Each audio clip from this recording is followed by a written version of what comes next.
Good day everyone, we are the Group 7 and we will be discussing to you the Rules 1 to 19 of the International Regulation for Prevention of Collision at Sea, also known as the Colreg. Before discussing it, let me give you a quick recap on what Colreg is. The Colreg was adopted on October 20, 1972 and it became entry into force on July 15, 1977. At first, there are only 38 rules in the Colreg until the IMO gives a resolution, and now the Colreg has 41 rules divided into 6 sections. Part A, General. Part B, Steering and Sailing Rules. Part C, Lights and Shapes. Part D, Sound and Light Signals. Part E, Exemptions. And Part F, Verification of Compliance with the Provision of Convention. It was adopted on December 4, 2014 and into force in January 1, 2016. That's all, and now we can proceed to discuss to you the Rules 1 to 19 of the Colreg. I'm Cadet Asma and I will be the one to discuss you the Rules 1 to 4. Part A, General. Rule number 1, Application. In this rule, it states that the rule shall apply to all vessels upon high seas, all water connected to the high seas and navigable by seagoing vessel. Nothing in this rule shall interfere with the operation of special rules made by an appropriate authority for roadsteads, harbors, rivers, lakes, or inland. Waterways connected with the high seas and navigable by seagoing vessel. The government-issued vessel is exempted to comply in these rules. Responsibility. In this rule, it states that the owner, master of the ship, who must comply to this rule to have a safe navigation on sea. Failure of compliance in this rule will result to consequences for the person that will be held accountable. General definition.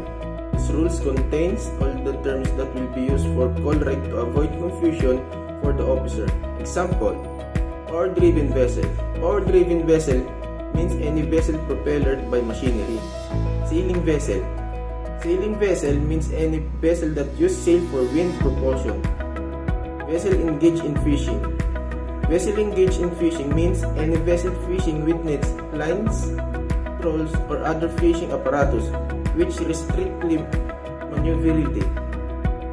Vessel not under command.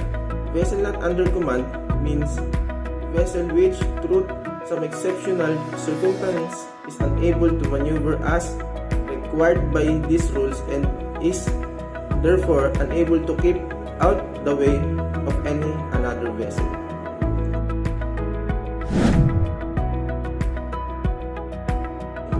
Part B, Steering and Sailing Rules. There are 3 sections provided for this part of Colreg. Section 1, Conduct of any vessel, condition of visibility. Section number 2, Conduct of vessel in sights of one another, and section number 3, Conduct of vessel in restricted visibility. Application. This rule shall be applied in any condition of visibility. Vessels operating under any and all conditions of visibility are required to follow Rules 5 through to 10. In other words, these rules must be applied all of the time. I am Cadet Marasigan and I will be discussing the Rules 5 to 8. Rule 5, Lookout. Every vessel shall at all times maintain a proper lookout by sight and hearing, as well as aid by all available means appropriate in the prevailing circumstances and conditions, so as to make a full appraisal of the situation and of the risk of collision. The lookout is an integral and important part of the bridge team.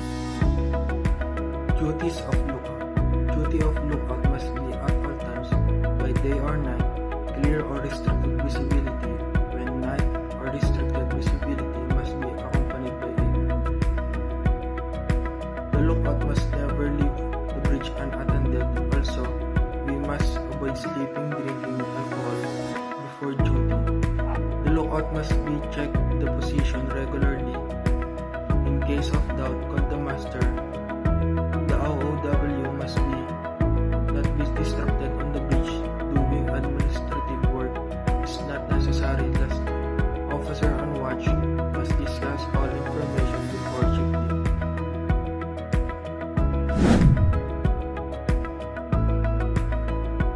Rule 6. Safe speed.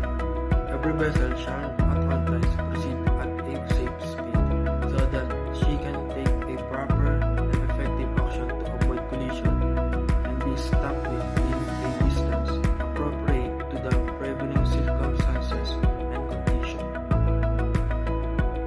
Here are the factors that should be considered to maintain the safe speed of the vessel. 1. State of visibility. Visibility is conventionally the most important consideration in setting the speed of a vessel and must be always be considered when setting a safe speed. 2. Traffic density. Traffic density is important because the probability of a collision increases with the density of traffic. It should be remembered that slowing will allow more time to assess the situation in test traffic. 3. Maneuverability of the vessel. The vessel maneuverability considering the vessel's stopping distance and turning circle for the condition of the vessel. 4. Present background lights from the shore. Background lights can cause decrease in night vision and box scatter can mean that small or even large ships are lost in shore lights.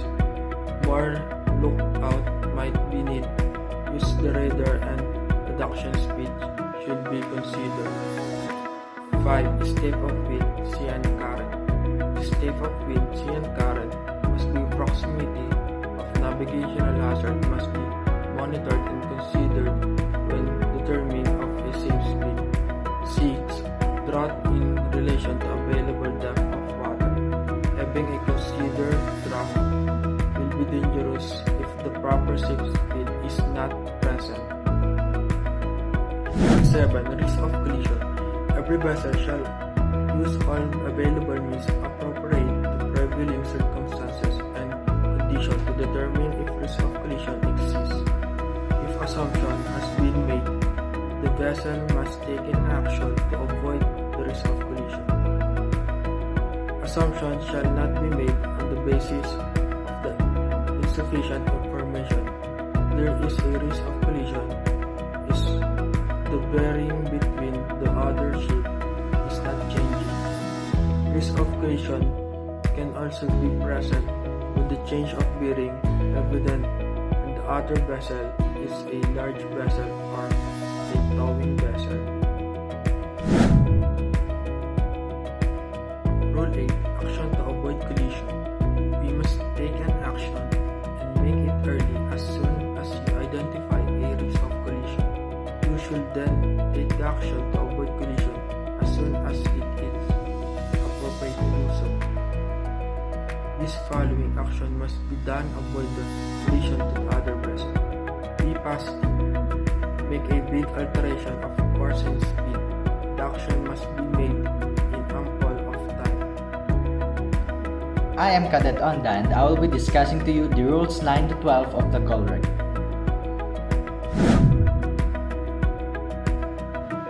Rule number 9. Narrow channel. This rule covers the action that must be made by every vessel passing in a narrow channel. When we are approaching to the narrow channel, we must remember that the ship must always keep its position to the starboard side. The fishing vessel and the sailing vessel must not impede to the driveway of the vessel that has a more than of 20 meters in length. Coming vessel shall not impede the vessel passing in the narrow channel. There are corresponding horns which will be used while passing in the narrow channel. Sound horn for overtaking in starboard side.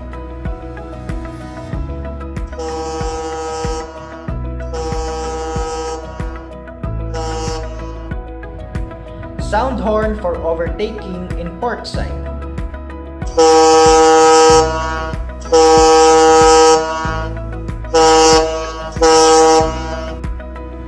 Sound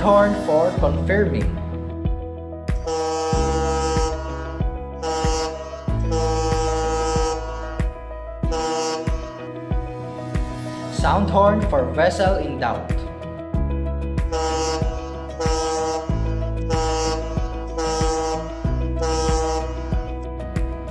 Sound horn for a vessel proceeding in a blind spot or curve.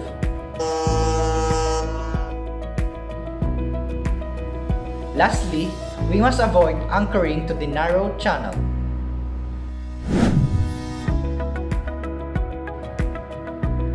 Rule number 10.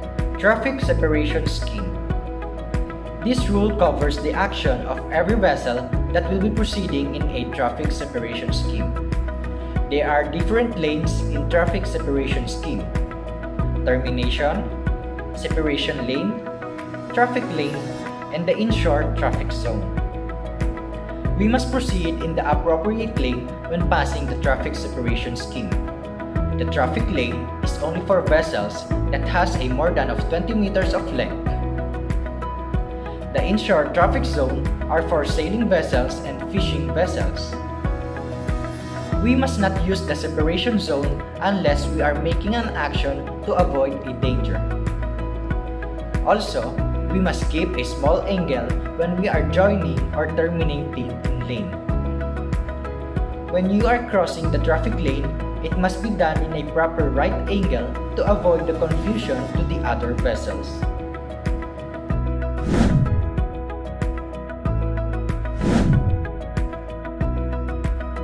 Section number 2, Conduct of Vessel inside of one another. Rule 11, Application. In this rule, it states that it applies to vessels which are inside of one another. This will be applicable in daytime or even in nighttime as long as the vessel is inside of one another and has a clear visibility.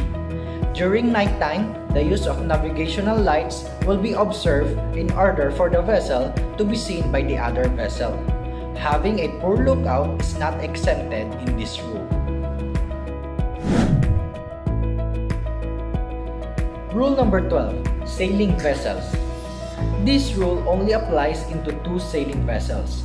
There are 3 scenarios to be considered in this rule.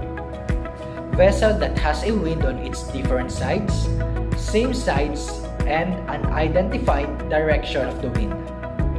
When the sailing vessels encounter wind in their different sides, the one who has a wind on its port side must keep out of the way of the another. When the vessel encounter a wind on its same side, the vessel which is windward or the first one to encounter the wind must keep out of the way of the another vessel which is leeward. When the vessel is not sure to the direction of the wind of the other vessel, she must keep out of the way of the another if her wind is in its port side.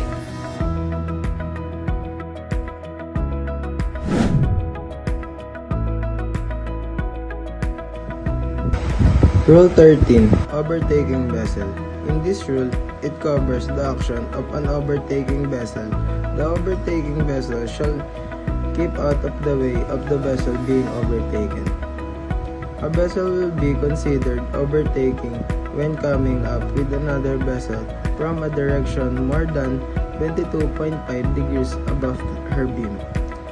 At night, overtaking vessel must only see the stern light and neither of side light are color red and green. We must pass neither side of a vessel, but we must keep clear due to the other vessel may not see us. When the vessel has doubt of she is overtaking, she shall assume that it is case and must act. If you can overtake, you should not create a crossing situation.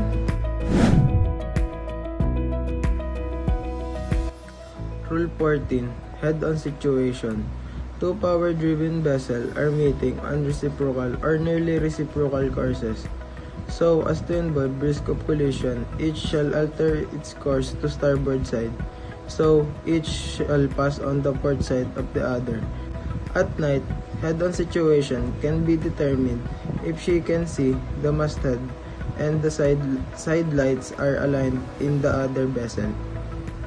When the vessel is in doubt, she shall assume that exits and must act accordingly.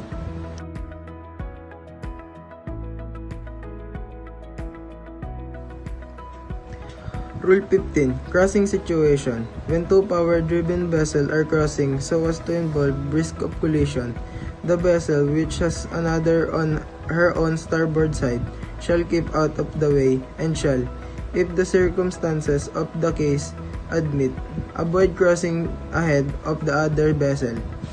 A vessel that has another vessel on its starboard side is a crossing situation, must give way to the other vessel. We must not cross in the bow of the other ship. There is a risk of collision if the bearing is not changing.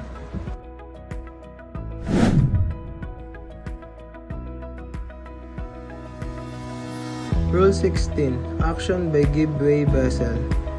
Every vessel which is directed to keep out of the way of another vessel shall, as far as possible, take early and substantial action to keep well clear. The give-way vessel is the one who makes action. The action must be taken early and substantial to keep well clear. The give-way vessel must keep out of the way of the another vessel. And lastly, I am Cadet Valento, and I will be discussing Rules 17 to 19. Rule 17, Action by stand-on vessel. This is applicable to two vessels, in which one of the vessel will be the give-way vessel. She shall keep out of the way of the other vessel, and the other one will be the stand-on vessel, in which she shall maintain her course and speed until the give-way vessel is passed in clear, but always be prepared to take action to avoid the collision. A stand-on vessel is required to maintain her course and speed, but it doesn't mean that she would not be alert and monitor the situation. The OOW of the stand-on vessel shall monitor the situation, preparing a plan of action to avoid the collision. If the give-way vessel fails to take an action in ample time or failing to take sufficient action to achieve safe passing distance, it is the responsibility of the stand-on vessel not to alter her course to port side if she needs to take an action. Because remember, the give-way vessel is likely to alter her course to starboard side. If the vessel that should be taking the action, which is the give-way vessel, is not taking an action to avoid the collision, the stand-on vessel could take an action as will be the best aid to avoid the collision, depending on the situation and the nature of action by the give-way vessel.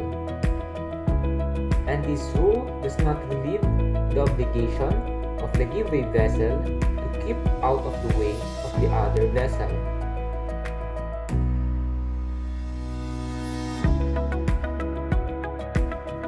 And next is rule number 18, responsibilities between vessels. This rule is not applicable to rule number 9, narrow channel, rule number 10, traffic separation scheme, and rule number 13, overtaking. And this is the hierarchy of the vessel in order of priority as a stand-on vessel.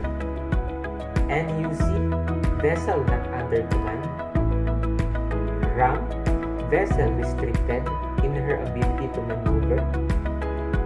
CBD, vessel constrained by her draught. Vessel engaged in fishing. Sailing vessels. PDV, or power-driven vessels. And lastly, seaplane. The hierarchy of the vessel shows which vessel who shall keep out the way of the other vessel, and which vessel shall keep her course and speed. The higher position in the hierarchy will be the stand-on vessel by maintaining her course and speed, and the lower position will be the give-way vessel, who shall keep out of the way of the other vessel. You can identify if the vessel is not under command if in daytime you will see 2 black balls, and if in nighttime you will see 2 red lights lights on the forward part of the ship. You can identify if the vessel is restricted in her ability to maneuver. If in daytime, you will see one black ball, one black diamond ball, and one black ball. And if in nighttime, you will see one red light, one white light, and one red light vertically aligned on the forward part of the vessel. And lastly, you can identify if the vessel is constrained by her ground. If in daytime, you will see one hoisted black cylinder, and if in nighttime, you will see 3 red lights on the forward part of the vessel. And always remember, appraise the situation that will be the best direction and the best action to aid to avoid the collision.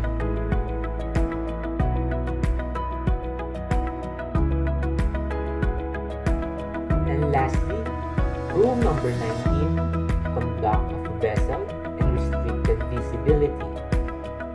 This rule applies to vessels not in sight of one another when navigating in or near an area of restricted visibility, meaning that this rule applies to such vessels that may be close to each other but cannot visually see each other due to an area of poor visibility caused by weather conditions, but can only identify their location through the help of sound signals or navigational equipment such as radar. Every vessel shall proceed at a safe speed, adapted to the prevailing circumstances and conditions of restricted visibility. A power-driven vessel shall have her engines ready for immediate maneuver. There are different actions that will be done if the other vessel is not in sight of one another. First, if you located that the other vessel is on your quadrant 1, meaning that the other vessel is on your forward part on your starboard side, you shall alter your course to starboard side.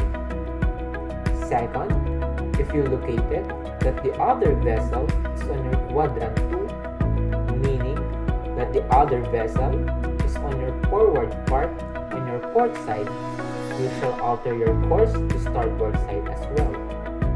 Third, if you located that the other vessel is on your quadrant 3, meaning that the other vessel is coming above the beam on your port side, you shall alter your course to starboard side or alter your course away of the located vessel.